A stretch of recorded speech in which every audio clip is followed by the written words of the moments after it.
성령 집회에 성령을 주제로 말씀을 전했습니다. 오늘부터는 새로운 시리즈로 말씀을 전하려고 합니다. 저희는 부임하자마자 데살로니가 교회를 여러분들에게 소개해드렸고, 특세 기간에는 예루살렘 교회를 소개하였고, 그 다음에 올해 교회 표어는 교회여 일어나라 라고 정했습니다. 왜 이렇게 정했냐면, 우리가 그동안 힘들었던 그 과정이 있었기 때문에 하나님이 저에게 부담을 주셨던 것은 올 2025년은 교회가 다시 회복되고 일어서는 것이었습니다. 그래서 계속 비슷한 시리즈로 여러분들에게 말씀을 드렸습니다. 특히 금요 성령 집회 때 성령에 대해서 설교를 했던 이유는 뭐냐면, 영적으로 우리가 회복되는 데 있어서는 다른 무엇보다 최우선되는 것은 성령 충만이기 때문입니다. 우리가 성령으로 다시 충만해지지 않는다면 사실 교회의 부흥은, 교회의 회복은 일어나지 않습니다.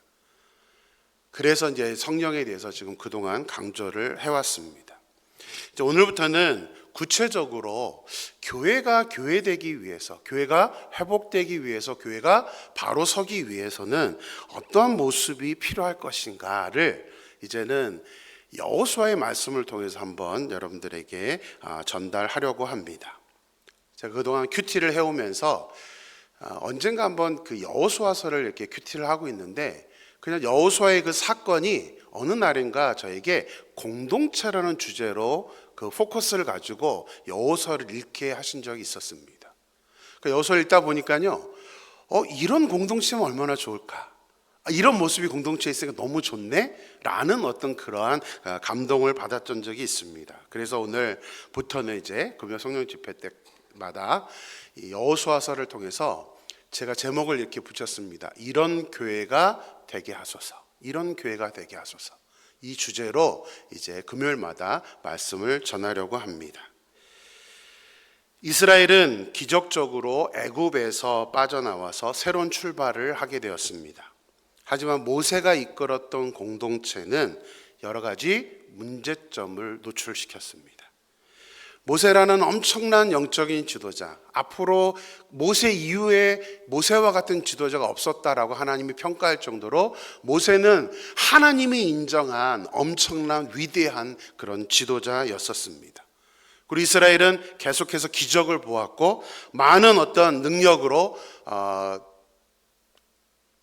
애굽에서, 광야에서 생활을 했던 것이 이스라엘 공동체였습니다. 하지만 그 위대한 지도자 모세가 지도하고 있었음에도 불구하고 이스라엘 공동체는 단합되지 못했습니다.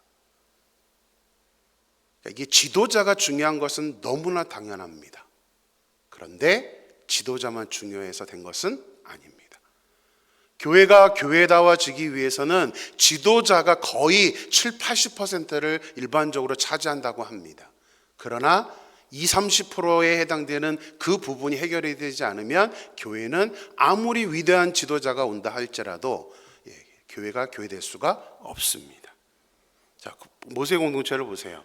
모세의 형제였던 아론과 미리암은 모세에게 집중되어 있는 권력에 대해 불만을 가지고 모세에게 반항을 했습니다. 겉으로는 모세가 구스 여인을 취한 것을 비판하는 걸로 시작했지만 실제는 그게 아니었습니다. 그들의 말은 나도 하나님이 세운 지도자야. 왜 모세 너에게만 모든 것이 집중되느냐? 모세는 온유한 사람입니다. 모세가 집중해서 자기가 권력을 행사했던 그런 지도자가 아니었습니다. 그럼에도 불구하고 아론과 미리암은 형이면서 누나이면서도 모세를 원망했고 모세에게 대항을 했습니다. 아론의 쌍난 지팡이 사건 아시죠? 하나님은 도저히 그것을 묵과할 수 없어서 아론의 쌍난 지팡이 사건을 통해서 하나님께서 모세를 최고 지도자로 세웠다라고 명명하게 밝혀주십니다. 너희도 지도자이긴 맞지만 내 마음에 합하고 내가 이스라엘 지도자로 세운 유일한 사람은 모세라는 것을 하나님은 보여주셨습니다. 그뿐만이 아닙니다. 민수기 16장을 보면 아론이 이제 시간이 흘러서 대제사장이 되니까 그것에 불만을 품고 고라의 자손들이 반역을 합니다. 왜 너만, 우리 같은 레위인인데 왜 너만 대제사장이 되냐고 아론에게 대드는 장면이 또 발생을 하게 됩니다. 그로 인해서 반역에 가담한 사람들이 땅이 갈라져 묻혀버리고 불로 인해 죽게 됩니다. 그리고 그 고라당 사건을 보면서 이스라엘 백성들은 하나님이 세우신 권위에 대해서 순종하는 것이 아니라 모세가 너무했다, 아론이 너무했다 하면서 돌로 모세와 아론을 죽이려고 했습니다. 그래서 하나님이 어쩔 수 없이 어떻게 하셨죠? 연병을 일으켜서 14,700명을 전부 다 죽이십니다. 이것이 모세가 이끌었던 공동체의 모습이었습니다. 이런 특징적인 사건만이 아닙니다. 우리가 출애굽기를 읽어보면 모세의 공동체는 사건마다 매 순간마다 모세에게 원망했고 불평했던 것이 모세의 공동체의 모습이었습니다. 자, 여러분은 그런 공동체 어떻습니까? 여러분 그런 교회에 그런 공동체에 몸 담고 싶습니까?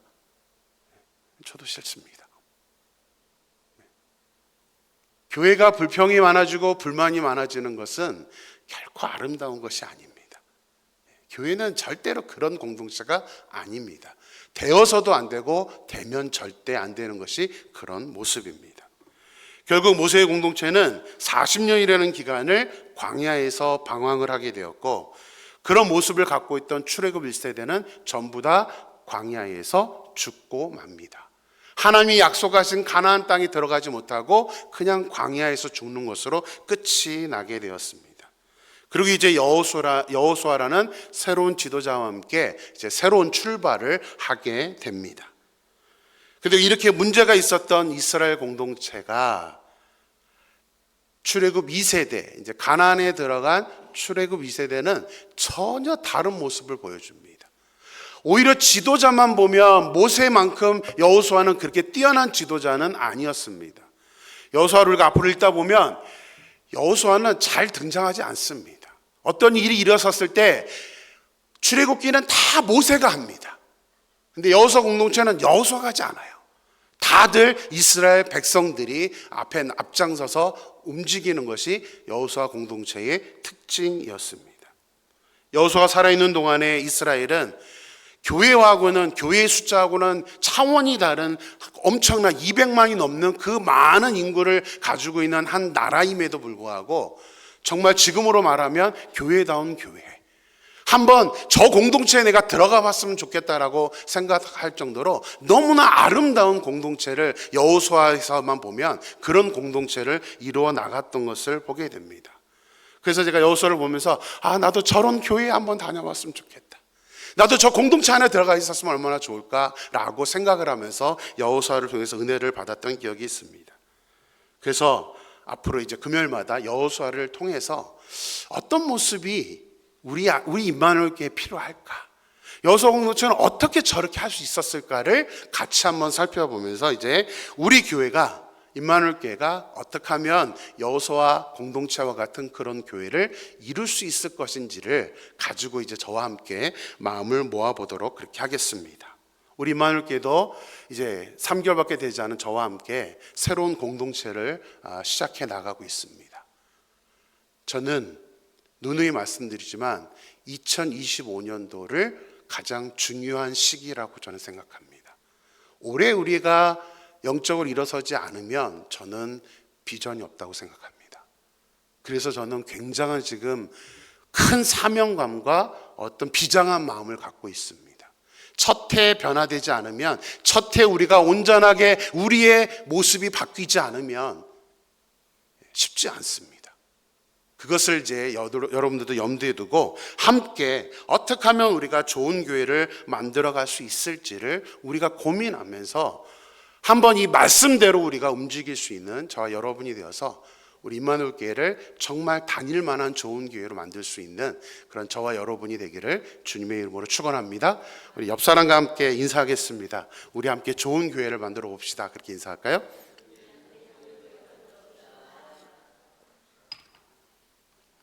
자, 첫 1절을 같이 한번 보겠습니다. 여호수아 1장 1절입니다. 같이 읽을까요?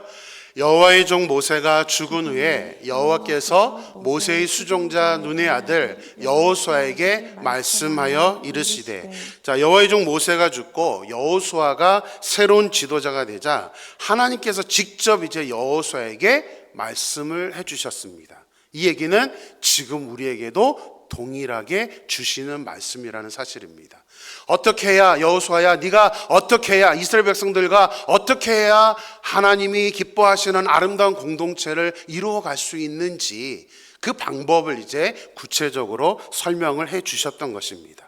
자, 2절에 첫 번째 모습이 나타납니다. 같이 읽습니다. 내 종 모세가 죽었으니 이제 너는 이 모든 백성과 더불어 일어나 이 요단을 건너 내가 그들 곧 이스라엘 자손에게 주는 그 땅으로 가라. 하나님은 여호수아를 중심으로 그 모든 백성이 더불어 일어나 함께 일어나서 가라고 명령을 하고 있습니다. 사실 모세가 애굽에서 빠져나와서 이제 광야길을 갈 때도 첫 번째로 하나님께서 모세에게 주셨던 말씀도 여호수아에게 주셨던 말씀과 똑같습니다. 자, 출애굽기 14장 15절을 보겠습니다. 같이 읽을까요? 여호와께서 모세에게 이르시되 너는 어찌하여 내게 부르짖느냐? 이스라엘 자손에게 명령하여 앞으로 나아가게 하고. 똑같습니다. 앞으로 나아가게 하라. 그냥 망설이지 말고 두려워하지 말고 앞으로 나아가게 하라. 여호수아도 가게 하라라고 동일하게 말씀을 하셨습니다. 가나안으로 첫 발걸음을 옮겨가고 있는 그 여호수아와 이스라엘 공동체. 그런데 모세 때의 말과 여호수아의 때의 말은 조금 다른 점이 있습니다.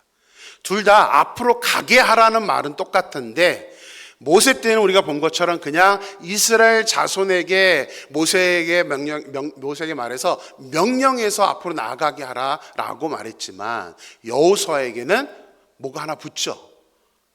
앞으로 가게 하라는 똑같은데 뭐예요? 더불어 일어나라. 더불어 일어나라라는 명령을 지금 하고 있다는 사실입니다. 광야에서 이스라엘은 사실 앞으로 여호수아가 걸어갈 그 가나안의 길과는 비교적 조금은 쉬운 것입니다. 왜냐하면 광야라는 어려움은 있지만 하나님은 광야길을 갈 때는 대비책을 다 마련해 주셨습니다. 광야라는 길 어디로 가야 될지 어떻게 해야 될지 모르지만 하나님 무엇을 동원해 주셨죠? 구름 기둥과 불 기둥을 동원해 주셨습니다. 그러니까 그냥 모세는 굉장히 쉬웠습니다. 뭐 하면 돼요? 구름 기둥이 일어나면 일어나라 가자 다 일어나 그러고는 텐트 걷어서 구름 기둥만 보면 가면 됩니다. 어디로 가야 될지 고민할 필요가 없습니다. 그리고 불기둥이 일어나면 그냥 정착하면 됩니다. 그리고 매일 가는 게 아니죠. 구름 기둥이 멈춰서면 그냥 몇 날 며칠이든 구름 기둥이 멈춰서 있으면 그냥 서게 되면 됩니다. 모세가 고민해서 어디로 가야 될지 어떻게 가야 될지 고민할 필요가 없었습니다. 이스라엘 백성들도 이거는 동일합니다. 모세의 명령을 굳이 듣지 않아도 됩니다. 그냥 구름 기둥만 보고 있었으면 됩니다. 하나님께서 친히 이스라엘을 인도해 주셨던 것입니다. 그러나 여호수아 공동체는 그렇지 않습니다. 처음부터 가나안 요단강을 건넜어야 되고 처음부터 맞닥뜨린 여리고성을 정복해 나가야 됐습니다. 계속해서 하나님이 어디로 가라가 아니라 자신들이 길을 정해서 가야 되는 그런 상황이었고 무엇보다 중요한 건 뭐죠? 매 순간순간 전쟁을 해야 했습니다. 이스라엘 백성들은 텐트 걷고 가면 되는데 여호수아 공동체는 그냥 가는 게 아닙니다. 다음 차례 가면 또 전쟁해야 되고 거기서 전쟁이 이기면 또 가서 전쟁해야 되고 계속 전쟁을 해야 되는 것이 여호수아 공동체의 모습이었습니다. 굉장히 힘들죠.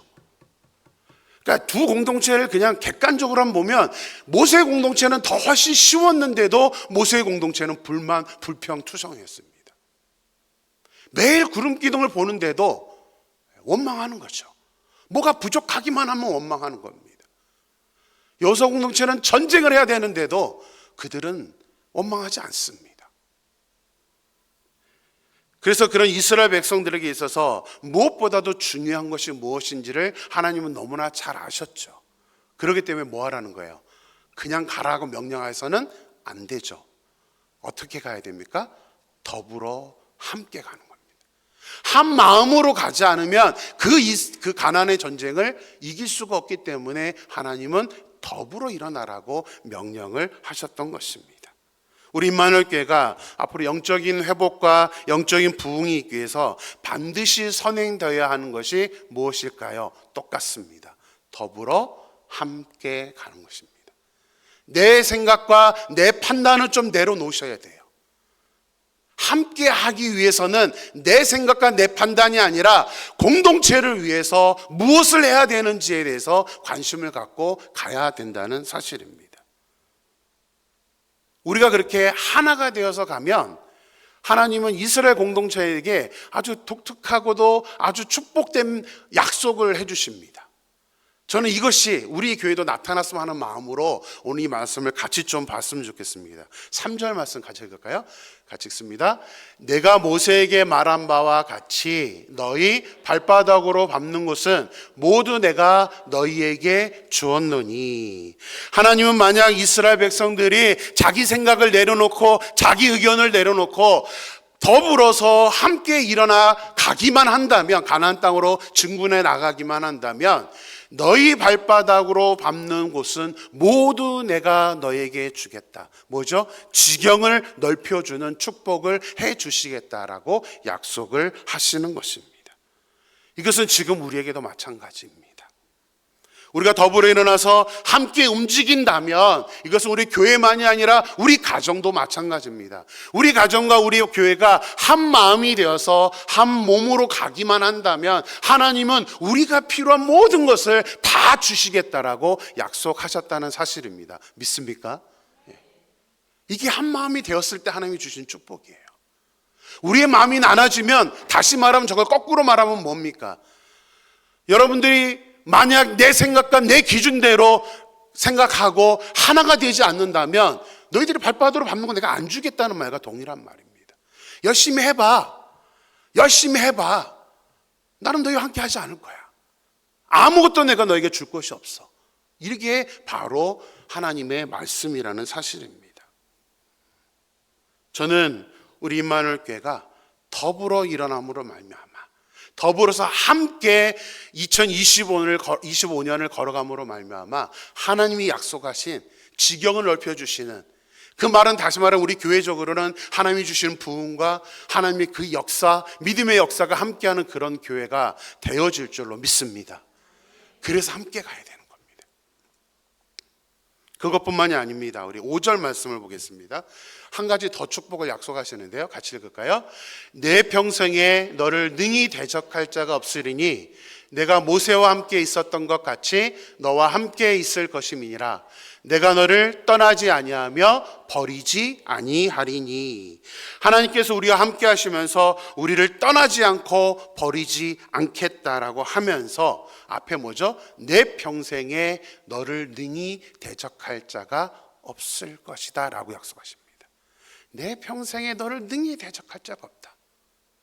전쟁을 해야 되는 이스라엘 백성들에게는 무엇보다도 하나님의 큰 위로가 되고 힘이 되는 말씀 아닐까요?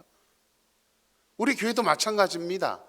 앞으로 우리가 한 마음으로 해서 하나 되어서 걸어간다면 우리를 대적할 자가 없도록 하나님께서 우리에게 무엇을 주신다는 거예요? 능력과 파워를 주신다는 약속입니다. 그것이 하나님이 우리에게 주시는 축복이시죠. 무엇보다도 내가 너와 함께 있을 것이다. God with us. 이것만큼 더 큰 축복이 어디 있겠습니까? 우리 교회 이름이 뭐죠? 그렇죠. 무슨 뜻이죠? 하나님이 우리와 함께 하신다. 보여줘야죠. 이름만 맨날 임마누엘 교회 외칠 게 아니라 보여줘야죠.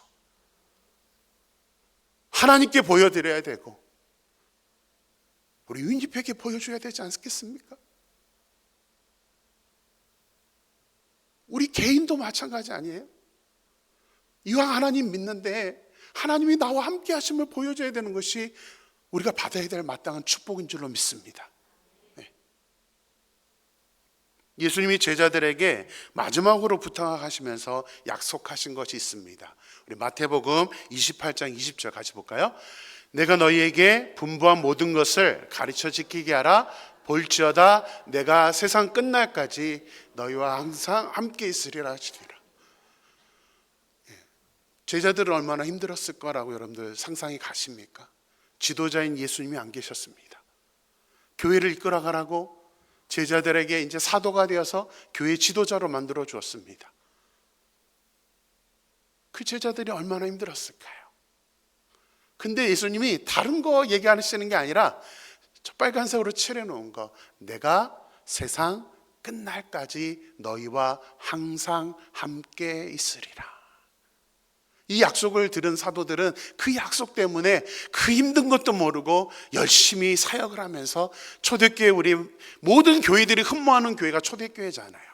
제가 이미 설명드렸던 것처럼 예루살렘 교회의 그 모습을 보세요. 정말 하나님의 축복하심으로 말미암아 메가처치를 이뤄가면서 계속해서 부흥해 나가며 많은 역사를 이루었던, 그래서 지금 2000년이 흐른 지금까지도 대부분의 교회들이 초대교회로 돌아가자라고 말할 정도로 이 사도들은 의미 있고 가치 있는 성령의 열매가 충만한 그런 교회의 지도자가 되어서 사역을 했었습니다. 왜요? 하나님이 함께 하셨기 때문에. 저는 우리 임마누엘 교회라는 이름이 너무나 좋습니다. 임마누엘. 예수님이 그렇게 그런 평가를 들으셨던 것처럼 저는 우리 임마누엘 교회가 정말 말로만 우리가 임마누엘하는 것이 아니라 실질적으로 제자들에게 약속하셨던 것처럼 내가 세상 끝날까지 너희와 함께 있으리라는 그 하나님의 약속이 이루어지는 교회가 되는 것이 제가 소망하고 또 여러분과 함께 꿈꾸고 싶은 우리 교회의 모습입니다. 하나님이 함께 하시면 능치 못할 일이 없습니다. 믿습니까? 예. 그 무엇도 필요 없습니다. 하나님이 나와 함께 하시면 됩니다. 앞으로 저와 여러분이 또 우리 가정이, 우리 교회가 하나님이 함께 하시는 능력의 사람, 능력의 가정, 능력의 공동체가 되어서 한 번뿐인 우리의 인생을 살아가면서 그래도 정말 이렇게 아름다운 공동체에서 내가 살았구나, 내가 그 안에서 헌신했구나, 우리 임마누엘 교회에서 내가 신앙생활을 했다는 것이 여러분과 저의 자랑이 되어서 나중에 주님께 갔을 때 하나님, 저 임마누엘 교회에서 사역하고 왔어요, 저 임마누엘 교회에서 신앙생활하고 왔어요, 그렇게 떳떳하게 말할 수 있는, 자신 있게 말할 수 있는 우리 모두가 되기를 주님의 이름으로 축원합니다. 어떻게 그렇게 할 수 있다고요? 더불어 함께 일어나면 그게 가능합니다. 우리 다시 한번 우리 옆 사람에게 그렇게 한번 인사하겠습니다. 더불어 함께 일어납시다. 이렇게 인사하겠습니다.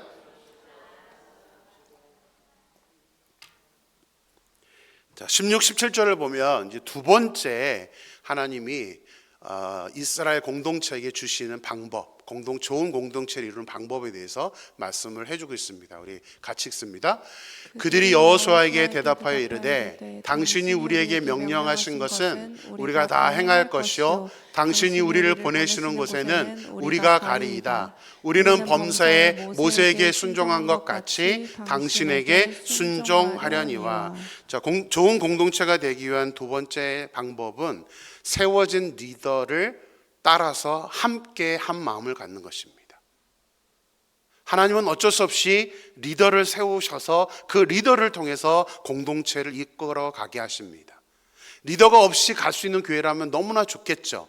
그러나 우리가 잘 아시죠? 사공이 많으면 배가 어디로 가요? 산으로 갑니다. 이게 우리 인간 세상에는 어쩔 수 없는 부분입니다.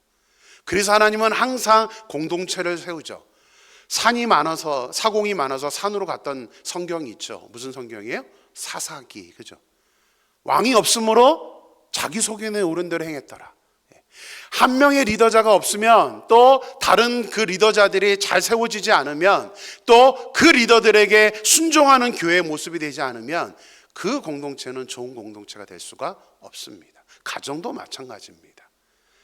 가정도 잘 생각해 보세요. 여러분들 자녀들 키우시면 자녀들이 부모에게 순종 안 하면 어떻게 가정이 좋은 가정이 될 수 있겠습니까? 그건 불화의 가정이죠.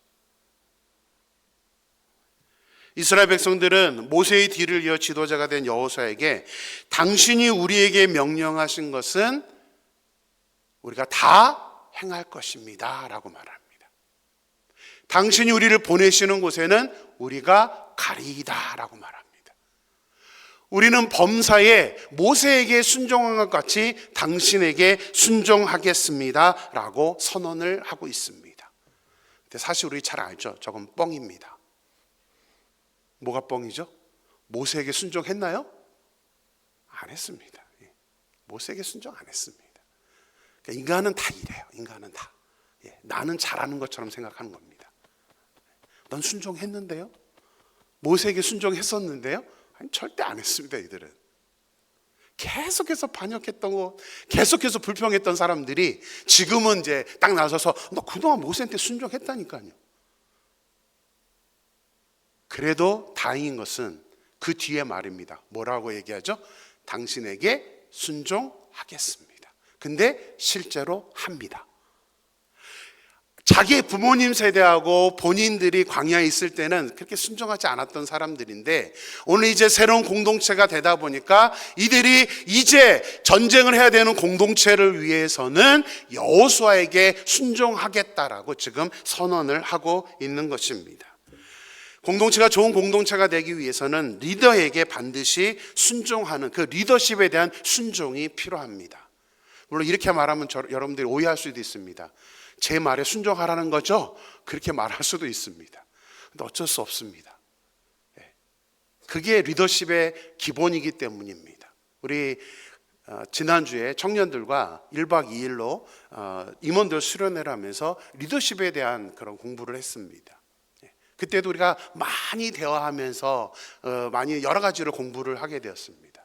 그게 이제 성경에 나와 있는 리더십에 대해서 우리 모세 공동체의 모습, 그 다음에 신약에서는 바울의 리더십에 대해서 같이 공부하면서 우리 청년들이 굉장히 정말 열띠게 토론하면서 앞으로 우리 청년회를 또 우리 임마누엘 교회가 이랬으면 좋겠다면서 우리가 같이 한 마음으로 공부하고 기도를 했었습니다. 리더십에 대한 순종이 없다는 것은 산으로 가는 그런 지름길이기 때문에 어쩔 수 없이 우리가 세워졌다면 그 리더십에 존중할 필요가 있습니다. 근데 다행히 저는 여러분들한테 명령하는 사람은 아닙니다. 저는 항상 대화하는 것을 중요하게 여기기 때문에 같이 대화해서 의논하고 그렇게 결정을 합니다. 그러니까 너무 오해는 안 하셨으면 좋겠습니다. 저 사람 자기 말에 순종하라고 좀 저렇게 설교하고 있다, 이렇게 오해하지는 마세요. 리더십은 저만 있는 게 아닙니다. 우리 장로님들도 계시고 또 우리 권사님들도 계시고 각 부서의 부서장님들이 계십니다. 제가 말하는 리더십은 이 모든 리더십을 통합해서 드리는 말씀입니다. 그 부서에서는 그 부서장이 어떻게 하면 우리 부서가 잘 될 것인지를 고민하고 함께 나눌 때에 그 리더십에 도움을 줄 수 있는 그런 모습이어야 됩니다. 근데 순종보다는 그 다음 모습이 더 저는 또 좀 소망하는 모습입니다. 자, 보세요. 이들이 뭐라고 말하는지를 볼까요? 이들이 우리를 보내시는 곳에는 우리가 가리이다라고 말을 합니다. 지금 이 말을 하고 있는 것은 누구의 말이냐면요, 이스라엘 백성들 전체가 대답하는 건 아닙니다. 지금 이 앞 사건을 보면 어떤 문제가 있냐면 이들은 가나안에 들어가기 전에 하나님이 약속하신 그 가나안 땅이 아닌 요단 동편 땅을 정복을 했습니다. 그래서 그 땅에 이미 정착을 한 지파가 있습니다. 몇 지파가 정착했는지 아세요? 또 남의 일이라 모르시죠? 2지파 반이 정착을 했습니다. 루벤과 갓, 그 다음에 므낫세 지파 중에 반이 이쪽 요단 동편 땅에 정착을 했습니다. 지금 이 말을 하고 있는 사람들은 이 2지파 반 사람들이었습니다. 여호수아는 이미 땅을 차지해서 안정이 된 2지파 반 사람들에게 이제 너희들은 정착을 했지만 우리는 이제 가나안 땅으로 들어가야 되는데 부녀자들과 제사는 그곳에 남겨두고 소수의 남자들만 그곳을 지키게 한 후에 나머지 남자들은, 전쟁을 할 만한 남자들은 같이 이스라엘 가나안 땅을 정복하는데 앞장서라고 말하고 있습니다. 같이 전쟁에 참여하라고 명령을 한 상태입니다. 그런데 단순히 전쟁에 참전하라고만 말하지 않습니다. 우리 14절 말씀 같이 볼까요? 이 말을 하기 전에 14절입니다. 같이 읽습니다. 너희의 처자와 가축은 모세가 너희에게 준 요단 이쪽 땅에 머무려니와 너희 모든 용사들은 무장하고 너희의 형제보다 앞서 건너가서 그들을 돕되 뭐 하래요? 앞장서서 가라는 겁니다. 아니 이미 땅도 정착을 받았고 안정이 된 사람들인데 자기 가족들을 떠나서 가나안 땅으로 가서 전쟁을 하는데 그냥 도와주는 차원이 아니라 앞장서서 전쟁을 하라고 여호수아는 명령을 했습니다. 만약 여러분이 이 두 지파 반 사람들이었다면 이 여호수아의 명령에 어떻게 반응을 했을 것 같습니까? 좋습니다. 그렇게 대답했을까요? 그럴 수만 있다면 우리 교회는 이제 두말할 필요 없이 좋은 공동체가 될 수 있습니다. 이 두 지파 사람들은 먼저 앞장서서 전쟁을 하라는 그 여호수아의 명령을 자신의 생각과 다르다고 해서 거절할 수도 있었을 텐데 그냥 이렇게도 말했을 거예요. 아니 그냥 참전하는 걸로 하게 해주세요. 우리가 왜 앞장서야 되죠? 왜 우리가 굳이 앞장서야 됩니까? 우리는 이미 땅을 차지한 사람들이고 당신도 우리에게 허락을 했고 이거는 여호수아가 허락한 게 아니라 모세가 허락한 겁니다. 당신의 스승인 모세가 우리 요단 동편 땅에 정착을 하라고 허락을 해놓은 상태인데 우리는 굳이 전쟁에 가지 않아도 됩니다. 근데 왜 앞장서라고 하십니까? 라고 얼마든지 거절을 할 수가 있었습니다. 근데 이 두 지파 사람들은요 거절한 게 아니라 뭐라고 얘기하죠? 당신이 가라면 어느 곳에라도 가겠습니다 라고 선포를 합니다. 당신이 명령하니까 앞장서서 어느 곳이든 가서 저희들이 앞에 서서 전쟁을 하겠다라고 지금 말을 하고 있다는 사실입니다. 여호수아의 그 명령에 그 리더에 지금 순종을 하고 있는 것입니다. 때론 리더들이 결정하는 것이 내 마음과 맞지 않을 수도 있습니다. 그런데 반드시 기억하셔야 될 것이 있습니다. 아무리 뛰어난 지도력을 가진 지도자라도 100% 모든 사람을 만족할 만한 결정을 할 수 있을까요? 없습니다. 사람마다 생각은 다 다릅니다. 그래서 내 목소리를 계속해서 내고 싶어진다면 다른 사람들의 의견을 생각하지 않고 내가 판단하는 것만 갖고 지도자에게 계속 그것에 대해서 부당함과 그것에 대해서 이야기를 한다면 그 공동체는 바르게 설 수가 없습니다. 모든 생각이 다 다른 것을 다 만족시킬 만한 해안을 가진 지도자는 없습니다. 그렇기 때문에 어떤 결정이든 분명한 펑크가 날 수 있는 부분이 있고 그것을 만족하지 못하는 사람들이 나올 수밖에 없습니다.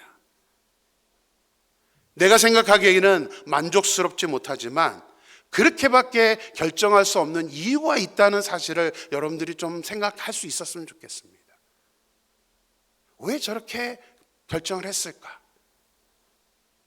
공동체를 가장 힘들게 하는 것이 뭐냐면 이러한 어떤 결정들을 해 나갔을 때에 많은 사람들 중에 이것에 대한 불만을 가지고 혼자 생각하고 끝내는 것이 아니라 이것을 이제 다른 사람들에게 전파하면서 자꾸 내 편을 만들어가고 나는 이거 못마땅해 이런 결정 싫어 라고 자꾸 이것을 이렇게 확대시켜 나가면 공동체는 힘들어집니다. 좋은 공동체가 될 수가 없습니다. 그런 소리를 들은 사람들은 그 생각만 그 말만 머릿속에 담기 때문에 선입견이 생겨버리기 때문에 기쁜 마음으로 동참할 수가 없습니다. 정 여러분들이 만족스럽지 못한다면 어떤 결정이 좀 아닌 것 같아라고 생각한다면 리더자를 찾아가세요. 저에게 찾아오시고 장로님들을 찾아가세요. 확인을 하세요. 왜 그렇게 결정했는가? 그리고 또 하나 반드시 여러분들이 기억해 줬으면 좋겠습니다.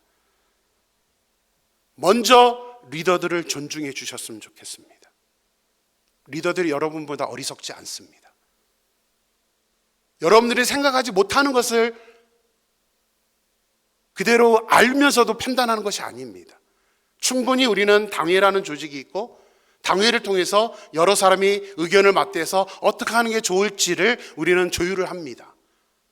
저도 항상 어떤 일이든 다 당회와 의논하고 그렇게 결정합니다. 제가 담임 목사라고 해서 장로님들한테 저는 명령하지 않습니다. 의논해서 이거 어떻게 했으면 좋겠습니까? 지혜를 모아주세요. 뭐 물건 하나 사는 것도 저는 마찬가지입니다. 장로님들한테 다 물어봅니다. 이거 하나 사면 어떨까요? 장로님들이 어리석은 사람들이 아니잖아요. 여러 교회의 상황들을 고려하고 판단해서 또 고민하면서 어떻게 하는 게 좋을 건지를 가지고 판단을 합니다. 그 판단들이 못마땅할 수도 있지만 왜 그럴 수밖에 없었는지는 공동체를 생각하기 때문에 그렇게 판단한다는 사실을 여러분들은 반드시 기억해 주셔야 됩니다. 교회 일은 혼자서 감당하게 할 수가 없기 때문에 항상 의논하고 이루어진다는 사실입니다. 만약 못마땅한 것이나 부족한 결정이었다면 비판하면서 그냥 말로 전파하지 마시고 저는 소망합니다. 여러분들이 이런 마음 하나 가졌으면 좋겠어요. 그 부족한 거 내가 채워주면 되겠지. 내가 그게 만약에 못마땅하면 그럼 내가 할게. 내가 그 부족한 것을 채워줄게. 저는 이런 분이 우리 교회에 많았으면 좋겠습니다. 단순히 말로 누구라도 합니다. 중요한 거는 움직이는 거예요. 내가 행동하는 겁니다. 내가 행동하면서 그럼 내가 부족한 부분 채워줄게라고 말한다면 저는 우리 공동체는 정말 비전이 있는 공동체라고 생각합니다. 자, 이스라엘 백성들도 지금 이런 표현이 정확하게 우리에게 도전을 줍니다. 우리 17, 18절 말씀을 다시 한 번만 보겠습니다. 같이 읽을까요? 오직 당신의 하나님 여호와께서 모세와 함께 계시던 것 같이 당신과 함께 계시기를 원하나이다. 누구든지 당신의 명령을 거역하며 당신의 말씀을 순종하지 아니하는 자는 죽임을 당하리니 오직 강하고 담대하소서. 이 말씀은 굉장히 무서운 말씀이죠. 이스라엘 백성들이 뭐라고 말합니까? 오직 당신 하나님 여호와께서 모세와 함께 계시던 것 같이 당신과 함께 계시기를 원하나이다. 이 사람들은 지금 여호수아에게 무엇을 하고 있습니까? 힘을 실어주는 겁니다. 여호수아요, 그냥 하세요. 당신이 하나님의 뜻을 받아서 계획하는 모든 것들은 그것이 명령일지라도 일방적으로 일방통행으로 나에게 명령하는 것일지라도 당신과 함께 계실 것입니다. 하나님이 이렇게 지금 말을 해주고 있습니다. 저는 제가 당시 여호수아라서는 울었을 것 같아요. 얼마나 지금 여호수아는 이 공동체를 이끌고 가는 것이 저는 생각만 해도 끔찍합니다. 얼마나 힘들었을까.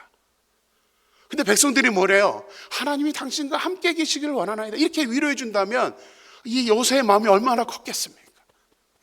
교회를 저도 목회를 하다 보면 사람들이 저에게 와서 목사님 힘내세요 이 한마디 때문에 울 때가 많습니다. 막 어떨 땐 너무 지쳐서 감당이 될까? 막 이럴 때도 누가 와서 한마디 해주시면 그 위로의 말 한마디만 해도 다시 힘이 생기는 게 리더들의 모습입니다. 근데 교회는 그런 모습이 아니죠. 비판을 더 많이 하죠.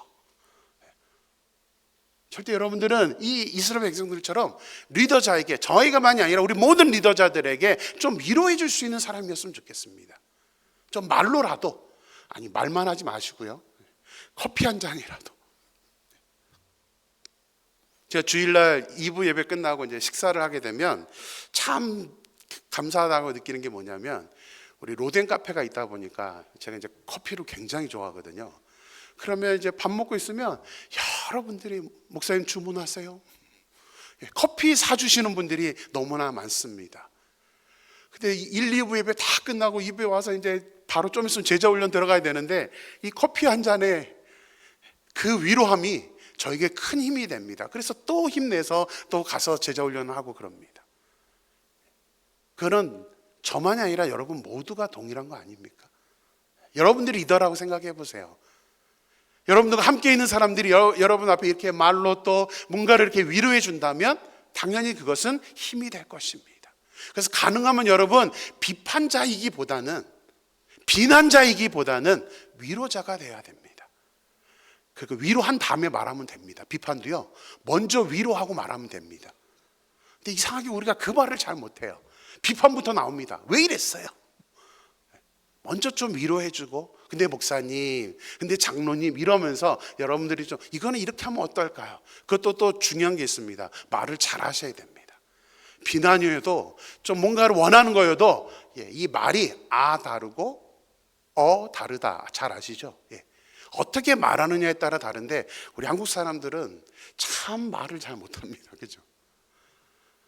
죄송합니다. 우리 경상도 분들은 진짜 아주 직관적으로 다이렉트로 말하는 기술에 탁월한 분들이죠. 조금 잘 그렇게 위로할 수 있는, 오늘 이 본문의 이스라엘 백성들처럼 그렇게 위로할 수 있었으면 좋겠습니다. 그것만이 아닙니다. 누구든지 당신의 명령을 거역하며 당신의 말씀을 순종하지 아니하는 자는 뭐래요? 죽음을 당할 것이다. 이건 굉장히 무서운 말인데, 이 정도로 지금 이스라엘 백성들은 무엇 하고 있는 겁니까? 여호수아를 기점으로 하나가 되기를 강력히 원하고 있다는 사실입니다. 하나가 되었으면 좋겠다. 공동체를 위해서 앞으로 우리가 나갈 그 전쟁이 너무나 힘들기 때문에 여호수아를 기점으로 우리가 하나 되기 위해서 누구든지, 이 백성들 앞에 이렇게 얘기하는 것은 뭐예요? 지금 다른 사람들한테 얘기하는 거예요. 여호수아에게 말하는 것 같지만 다른 사람들한테 뭐예요? 협박하는 겁니다. 너희들 지금 여호수아 앞으로 괴롭히면 내가 가만히 안 둬? 이런 말과 똑같은 겁니다. 같이 함께 합시다. 저는 이 지금 본문에 나온 여호수아의 공동체의 사람들은 참으로 성숙되고 참으로 멋있고 그런 사람들의 모습이 아닐까라고 생각합니다. 제가 뉴저지에서 목회를 할 때에 이제 알고 지냈던 한 장로님이 계십니다. 저희 교회는 아닌데 이제 가끔씩 이제 이 장로님을 만날 일이 있었는데, 이제 만나기만 하면 그렇게 담임 목사님 흉을 봅니다. 이거는 이래서 못마땅하고 왜 이렇게 하는지 모르겠다고 하면서 연일 하여튼 욕을 하고 비판을 하는 그런 분이셨습니다. 근데 언젠가부터는 이 장로님을 만나는데 저에게 담임 목사님 얘기를 안 하는 겁니다. 대신 다른 사람 얘기를 해요. 다른 어떤 한 장로님이 계시는데 막 이러면서 이분은 왜 이렇게 하고 막 이런 얘기를 하시더라고요. 그래서 제가 궁금해졌습니다. 그래서 그 장로님께 여쭤봤습니다. 장로님, 이제 담임 목사님은 많이 변화됐나요? 장로님이 원하는 대로 좋은 그런 모습으로 바뀌었나요? 이제 더 이상 문제가 없습니까? 라고 질문을 드렸습니다. 그 장로님 뭐라고 대답하셨는지 아세요? 이제부터는 담임 목사님 안 보기로 했습니다.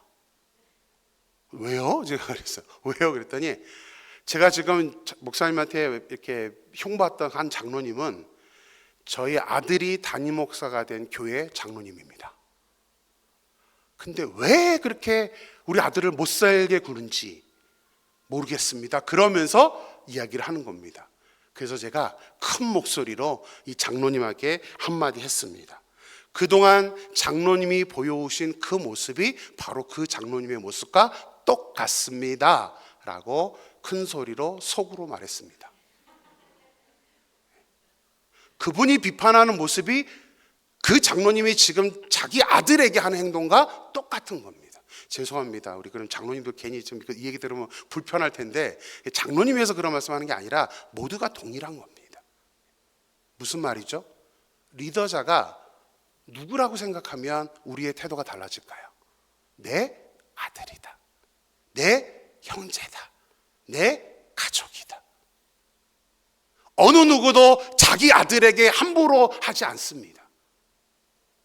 어느 누구도 자기 형제와 자기 가족에게 뭔가 못마땅하다고 해서 함부로 대하지 않습니다. 대화하죠. 조언하죠. 나쁘게 조언하지 않고 사랑으로 조언을 하는 것이 내 가족일 때 하는 행동입니다. 우리가 교회에서 문제가 생기는 가장 대부분의 원인은 뭐냐면 리더자가 나와 관계없다고 생각하기 때문입니다. 내 형제가 아니라고 생각하기 때문에 우리는 말도 함부로 하는 거고요, 함부로 비판하고 함부로 흉을 보는 것입니다. 우리가 리더들을 조금만 더 사랑하는 마음, 내 가족이라는 마음으로 우리가 생각한다면 우리 임마누엘 교회는 굉장히 다른 교회가 될 줄로 믿습니다. 아멘을 못 하시네요. 다른 사람이 달라져야 된다고 생각하지 마시고요, 내가 달라져야겠다라고 생각하시면 됩니다. 믿음 생활하면서 정말 다닐 만한 좋은 교회에 다니고 싶지 않으십니까? 저는 그러고 싶습니다. 저는 누구에게도 말씀드렸지만 우리 임마누엘 교회를 자랑하고 싶어요. 우리 임마누엘 교회 성도님들은 이렇고요. 우리 임마누엘 교회 장로님들은 이렇고요. 우리 임마누엘 교회 권사님들은 이렇고요. 우리 임마누엘 교회 청년들은 이렇고요. 우리 임마누엘 교회는 이런 교회예요 라고 저는 자랑하고 싶은 그 교회 다니고 싶습니다. 저는 이것이 저의 마음만은 아니라고 생각합니다. 우리 임마누엘 교회가 세워진 리더십에 순종하면서 무엇보다도 더불어 함께 일어나고 또 그 함께하는 리더들이 나의 가족과 같은 사람이다라고 생각하면서 우리가 한 마음으로 교회를 섬긴다면 우리 임마누엘 교회는 여호수아 공동체처럼 매번 승리하면서 이 가나안을 정복했던 그 모습이 우리에게도 나타나고 하나님이 약속하신 것처럼 발바닥으로 받는 모든 것은 너에게 줄 것이다. 내가 너와 함께 할 것이다 라는 그 약속, 그 임마누엘의 약속이 우리 교회도 일어나게 될 줄로 믿습니다. 우리 같이 한번 이 시간 찬양하면서 우리 이렇게 소원했으면 좋겠습니다. 이 찬양은 우리를 사용하소서라는 찬양입니다. 우리에게